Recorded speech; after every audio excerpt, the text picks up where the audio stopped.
Welcome back to my channel. Today we get the opportunity to talk to Eric from Mountain Resell. Eric is a small business owner who sells used shoes through eBay. I will make sure I put his links down below. Definitely some quality items. Also, I'll put his Instagram link down below as well. Now, before we get started, I just want to remind you to hit that like button, share with your friends, hit the notification bell, and enjoy. Comment below on what you got out of this. Eric, thank you for coming on my channel. I think I met you through another live. And then through that live, I ran and subscribed to you because I really liked what you were saying. You were talking about cleaning shoes. One of the impressions that I got is you had all the shoes behind you. And I'm like, I want to do that. So like, this guy knows what he's talking about. Well, I appreciate it. I still have them behind me now. I've just added way more storage, and it's weird. Like, the new shelf makes the light bounce weird, so like I get that crazy glare right there. It's nuts. So I've definitely just been adding to that, trying to really grow the store this year. And that's something, and correct me if I'm wrong, but I think I saw a post from you that you talk to your wife and you get the whole basement now.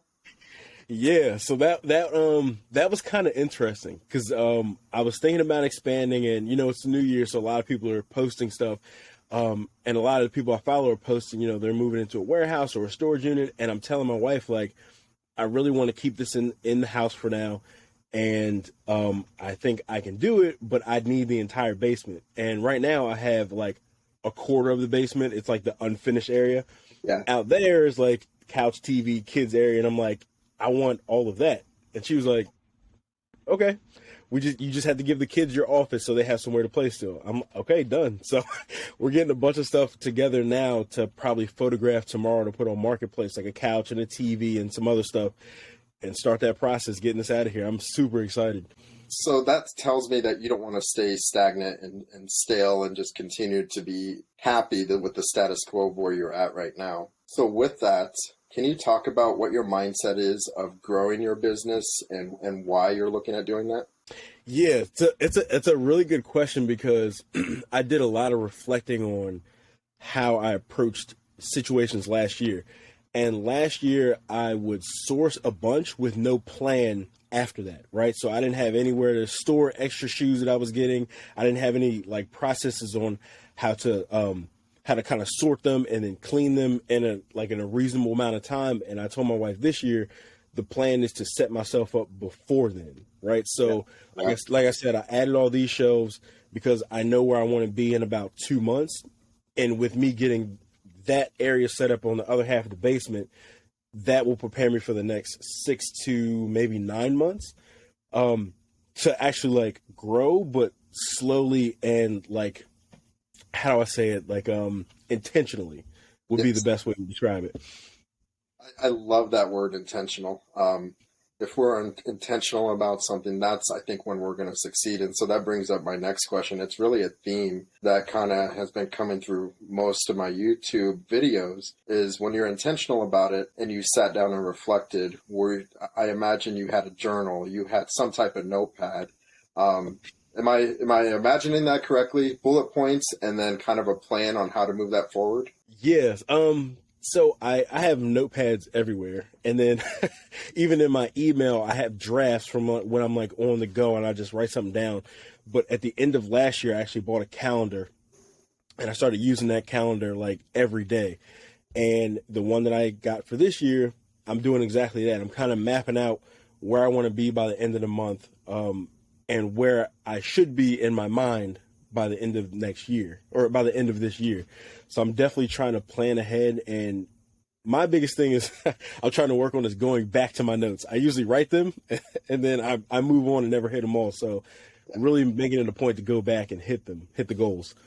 And those goals do you have like a weekly goal to hit, a daily goal to? Not yet. Okay. I guess, well, let me say my weekly goal right now is to just be consistent on tracking, and going back to my notes and writing stuff down. Once I get that down, hopefully like in the mix of that, I'll, start to develop a plan because I'll be seeing it every day as I'm writing. So I'm 2 weeks in Yeah. of consistent writing it down, like my daily sales, daily listings. And I'm happy about it. I'm happy I'm going back and doing it. Yeah. And what I'm hearing, what I'm taking from that is you're allowing yourself some grace. Hey, I don't know everything. I need to allow myself to learn from it.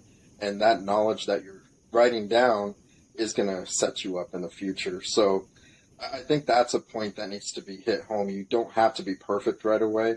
You're gaining that knowledge by getting those numbers.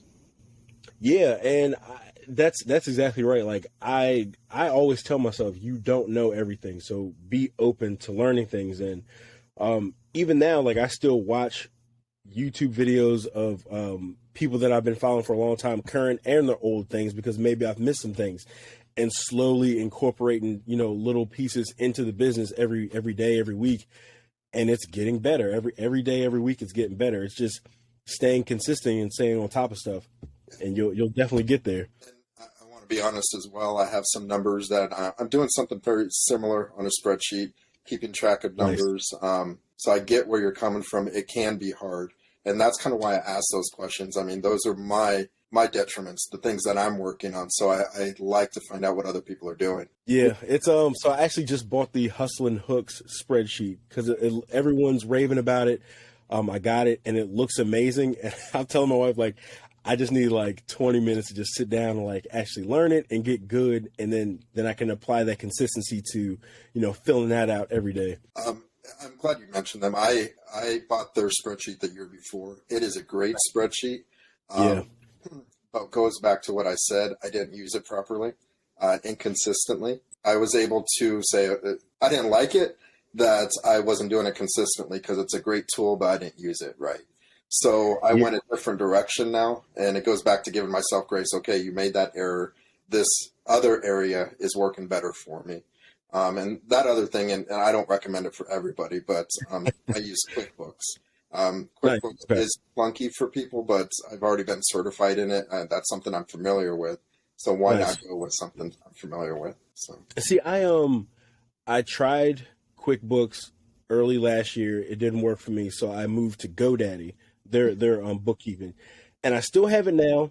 And my plan is to use the Hustle and Hooks one and get used to daily entering, like line by line entering things, and then still have the GoDaddy one. And at the end of the year, I'll compare and see which one worked better for me. So it's kind of like a little test for myself too. Yeah, I like GoDaddy.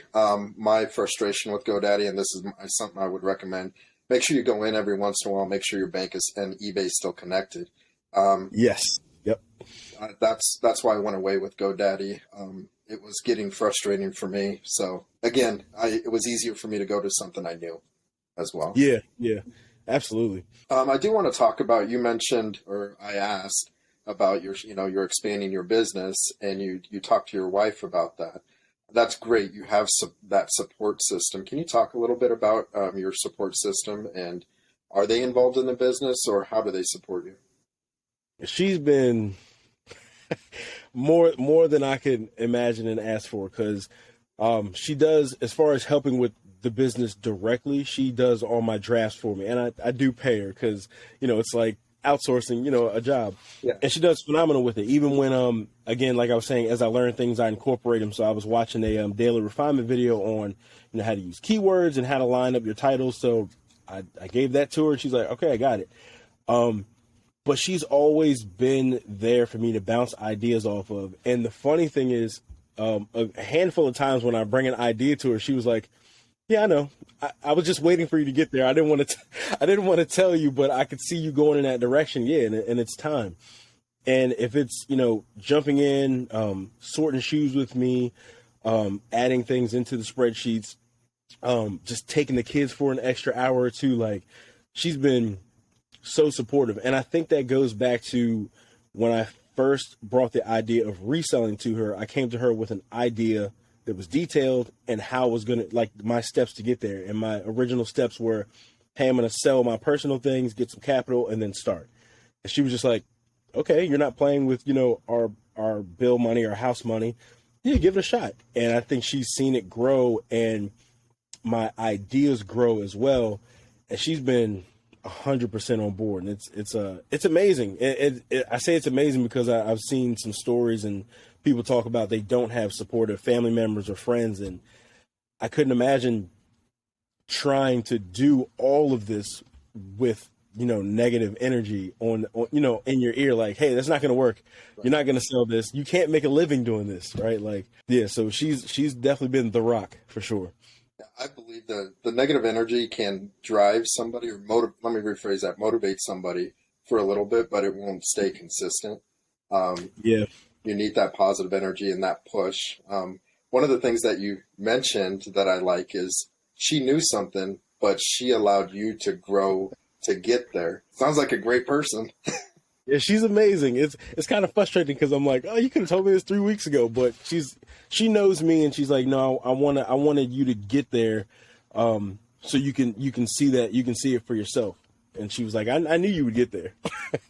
That's huge in growth of a business or as a human being to get there by yourself versus somebody telling you how to get there. Appreciate her seeing those things for sure.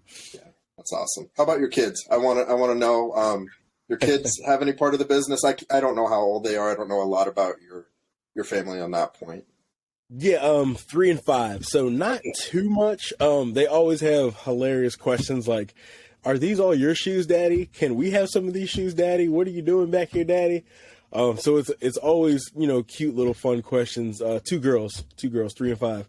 And every once in a while they'll come back here. Like I posted a story. My youngest was upset at her sister for something, so I pulled her back here and I was putting labels on boxes and I put one on there and just let her kind of tamp it down or whatever. So hopefully as they get bigger, I want to involve them more, like, okay, put these shoes here, put these shoes there, and then maybe get them into cleaning. I definitely want to show them that work mentality, like you can work for things and you don't necessarily have to do it for a boss, you can do it for yourself. Yeah, I like that.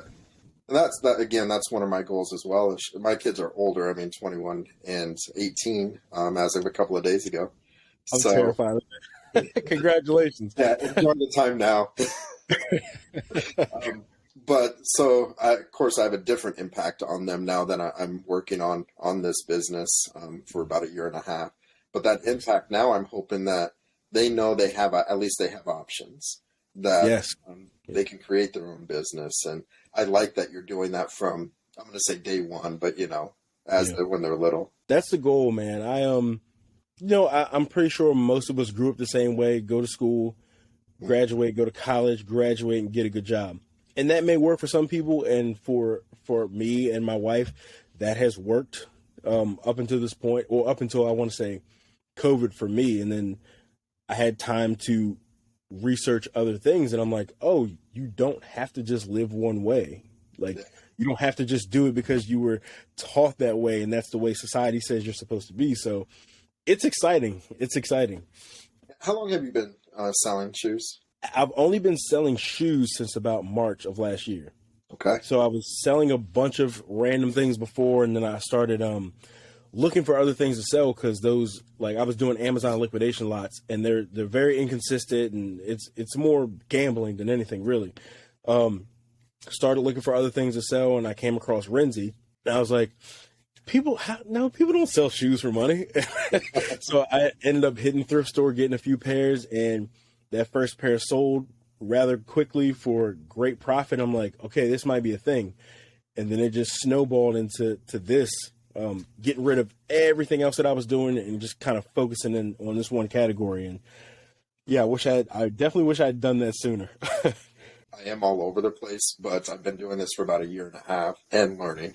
And that's kind of the point of the YouTube channel, is learning about what to find, but also learning about business and learning from other people like you. So no, I appreciate that. Because I like I said before, like we were talking about, I feel like I don't know anything. I still feel like I'm on the tip of the iceberg when it comes to the business as a whole, shoes, bookkeeping, business, relationships. Like I feel like I'm on the tip of the iceberg. And I was what made me just go into one category was following Daily Refinement. I ended up going into their Facebook group and then listening to tech and their podcast about once you're in one category, it just frees up so much mental real estate and you can really dive into that category. And for me, it definitely has worked, because when I first started looking for shoes, if it's not a Nike or an Adidas or a Reebok, I was leaving the store.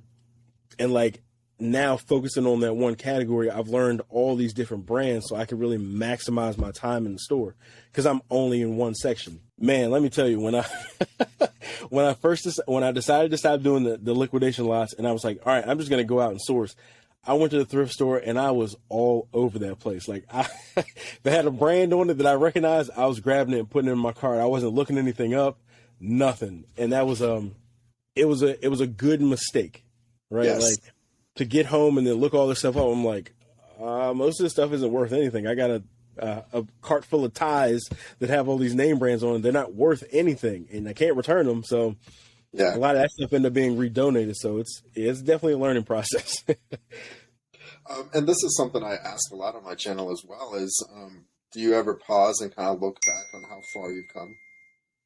Absolutely. I think I do it so much I get on my wife's nerves, because I don't know, I've always been that type of reflective person, like especially around the end of the year, I always say, man, remember this time last year. And I remember this time last year, I still had a bunch of stuff from Amazon, and I'm looking at it and I was dreading listing it. It was sitting right over there. It was a bunch of bins, and I was like, man, I don't even know what to do with this stuff. It's not worth a lot, and I'm just trying to list it anyway. And I wasn't prepared to grow my business, even though in my mind I'm like, yeah, I'm gonna list 1,000 items in the next 2 months with no plan and no solid inventory. So like sitting here now, it's amazing to see how far it's come with just kind of dialing back and opening up my mind a little bit more. So less has meant more for the business. You know, I think it could be a hard aspect to grasp sometimes, because when you're on YouTube and on Instagram, you're flooded with all this stuff, all this information, all these ideas, and you're like, I can do all this stuff. Yeah. Right? And not realizing like the more complicated you make it, the more complicated you make it, right? Like pulling back and actually having a plan has exploded everything that I've been able to do lately. My mic decided to have some audio issues here, but I'm asking him about a quote that he has on there regarding paving his own path, and here is his response. That man, I wasn't prepared for that question, but I appreciate it. To me, that goes back to what I was saying, that you don't have to do things the way that maybe you were raised, or maybe society says that you have to do it. You can get out there and create your own way. And it doesn't take a lot. It doesn't take a lot of money. It doesn't take a lot of mind power. All it is showing up. That's like all you have to do is show up, and you can pave your own path. And yeah, I've been trying to spread that message to friends and family, and some of them are definitely picking that up. That it doesn't have to be shoes, but start a business. Like you can create your own way of life. You can do it. It might be scary, right? Because like I said, I bring a lot of ideas up to my wife, and she's like, I don't know. And I'm like, just trust me. So yeah, pave your own path. You can do anything. Just show up and be consistent. And that's the key. You have a sounding board, and because I always call it throwing something at a wall and see what sticks. And having that partner, having that sounding board is definitely huge, because not everything's a good idea, but it's awesome that you have the idea, Yeah. And that's true. Not every idea is good. And she has been correct with a lot of my ideas. And I appreciate her, reining me in a little bit. I might have to send her this video, cut this part out and send it to her. I tell her all the time. I even posted the other day. She's a superhero for sure. I like your hoodie. Oh, thanks, man. You have your brand. Where did that brand come from, and how are you spreading it? What's working for you on that part? So, funny. That's actually so with the brand, it kind of came out of nowhere. I was trying to just think of something simple and something easy to remember. I don't know, the red was just stuck in my mind. Red, red, red. And I'm like, what can I come up with? What can I come up with that would be an easy logo I can easily tell someone to produce for me? And where can I go with it? And I was like, Red Mountain Resell. I'm just like, that sounds pretty good. So sent the idea to someone on Canva, and they came up with this design. And it was funny because they sent 3, and I opened it up. Me and my wife both pointed at this one, and I'm like, that's it. That's it. That's it. So it was an idea out of nowhere that a year ago meant nothing, which is crazy. I've only been on Instagram since about March, so it's that, even that's crazy. For the brand, just pushing it on Instagram and just really advertising on there about just, what I'm doing and what it means to me. But the pulling back part, like last year I had merch, I had like a Etsy shop, I had a YouTube channel, and I pulled all that for now. Like, my only focus is growing the business the right way. And that's taking that step back and focusing on one thing. And it feels somewhat freeing in a way. That's awesome, because some people may feel like, don't take this the wrong way, I'm failing because I'm not doing YouTube, I'm not doing Etsy. But I like the way you're looking at it, is I'm going to be successful because I'm becoming that spear and focusing on something. It's funny that you phrase it that way, because I kind of felt like if I continued to try to, just me personally, if I continued to try to do all these things, it would make me fail, because my focus would be pulled in so many different directions. And then, she said, people are different. I know there's a bunch of people that can wear all these different hats at one time and be fantastic at it. And I tried it. And for me, it just pulls my brain too many directions. But now just kind of pulling back and focusing on one thing, and it feels good. I have your new brand. It's going to be Red Mountain, but it's going to have a bow and arrow for the focus. Okay. I like that a lot. That's dope, man. I might have to snag that one. That's dope. Because I see that focus in you and that success that's coming for you, and that's awesome. I appreciate it. I feel, of course, this is Instagram world and what I hear on YouTube, things like that. I feel you're successful, but what's your definition of success? It's hard, because it's hard to say, because it's changed like multiple times. So I think right now my idea of successful is being able to take care of my family without asking anyone to do it. And for me, that means making sure this business and whatever other businesses I embark on in the future can sustain the lifestyle that we want to live. And we don't live crazy. We're just normal folks. But like, I really feel that this is a time to take charge. And that would be success to me, to say goodbye to a boss, and I got this. And it's not freedom, because you are going to continue to be busy as you grow your business, but you have that flexibility, and you're making the decisions on your life and business. Yeah. And that's I think everyone could do it. I think you could take your freedom, your destiny, your everything in your own hands, and you can create what you want. Cause like, it's funny, because some of my friends, when I tell them, I want to leave my job and I want to do this full time, like, oh, you're gonna have all this free time. No. And I don't plan to, right? I just want to be free to make all the decisions. Right. It won't be a vacation. No. I mean, you have the flexibility. If you are somebody who likes to sleep in while you're going to work later that evening, then, See, I always go back to before we had kids, and I'm going to sound like I'm 60 when I say this, but I loved getting in bed at like 8:30. I would rather be up at 3 a.m. and do all the stuff I need to do and go to bed early. So hopefully I can get back to that. Because you mentioned midnight. Do you have a schedule that you adhere to? I don't, because every day is so different. It just feels like every day is so different. Like, our 3-year-old is home full time because of COVID, their daycare kept closing. So we just pulled her out because they were still charging us. And then my 5-year-old is now in school. So that changed my schedule. So I went from 6 to 2 to 9 to 5. So everything has shifted. So come home, try to get dinner done, hang out with the kids, put them to bed. And then from 9 to whenever, I try to do as much as I can and then get back up at, 6:30 and all that stuff. So it's different every day, and it's hard to find the balance right now. And somehow we're doing it. Somehow we're doing it. Yeah. And sometimes that's it. Sometimes how does that? Wow, I can't talk. Sometimes that's it. It's just a matter of let's just get it done. But what keeps you motivated? Because I mean, if I remember correctly, you do have that 9 to 5 job. So you Yeah. can say, I'm done with this. What keeps you motivated to get up? The knowing that one day I'll only have to get up for me, and not like selfishly, like not my family, but I mean, knowing that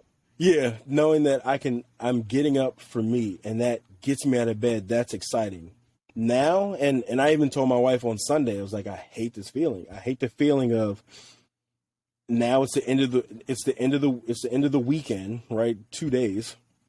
It's the end of the weekend, and now I have to go give somebody my 8 hours, right? I got to go give them 40 hours of my life for 2 weeks just to get a couple of hours of leave. Yeah. And then I have to ask them to use it.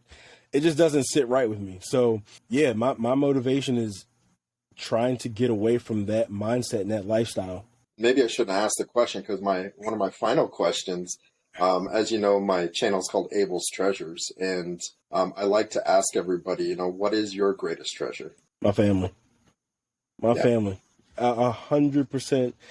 That's it. My family. Like they're on the top of the list. Yeah.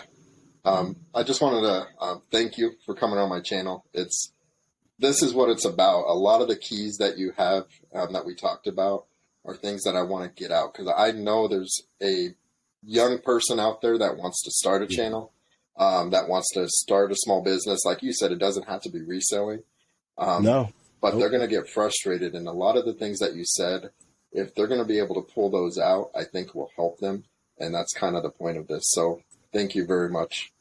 No, thank you for having me. This has been awesome, man. I love talking about reselling, and I really enjoyed this talk because it was more on the business and mindset aspect of it, and that's super dope. You don't think about it that way most of the time, so that's really cool.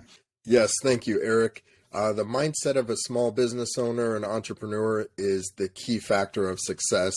And I want to take that from each person that I talk to, including you. I know you'll be successful. This was a great conversation.